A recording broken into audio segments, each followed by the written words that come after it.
When the rain started to fall in Nashville on May 1st of 2010, no one could imagine what would happen over the next 2 days. It was a normal Saturday, and I was headed to the mall to see a celebrity who was raising money for charity.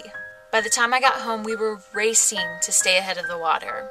Before I knew it, interstates had turned into lakes. In fact, one of the most poignant images from that day was a portable classroom floating down the road alongside trucks and cars.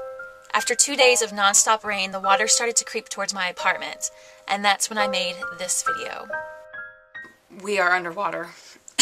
We're underwater in Nashville, and it's undescribable, and it's emotionally draining, and like I'm on the verge of tears all the time because I'm so tired. I'm so tired of it all. When it was all said and done, it rained about 17 inches in Nashville in just 2 days. The Cumberland River had risen 42 feet above flood stage, overtaking downtown Nashville and some of its most treasured establishments.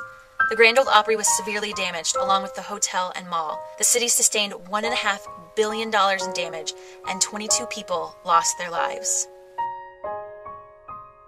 My name is Samantha J, and I lived through the Nashville flood of 2010.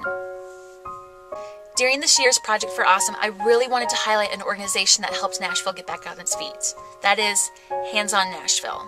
When the water started to recede, it was clear that our city would take months, maybe even years to recover from the flood.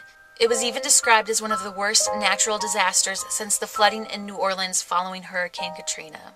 What really made the difference was volunteers like those from Hands on Nashville and other organizations.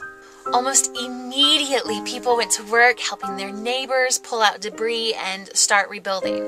And for those who lost everything, donations started to pour in. But it wasn't from any national organization or group that specializes in natural disasters. It was from our own people in our own city.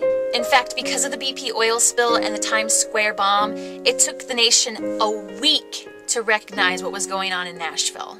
Since the flood nearly 6 months ago, Hands on Nashville has given 90,391 hours of work towards flood relief. That's 21,560 people and nearly $2 million of economic impact from just our own city. But it's just not about flood relief. Hands on Nashville has been around for over 19 years and helps out with the homeless, schools, and thousands of other people who are in need. And Hands on Nashville isn't just about Nashville. It's about volunteering. You don't have to live in my city to get involved. There are tons of local organizations in every city across the world that need your help. So you don't need to wait for a natural disaster to get involved. You could start tomorrow. Take a lesson from the volunteer state and just get out there and volunteer. For more information on Hands on Nashville and the flood recovery in Nashville, check out HON.org.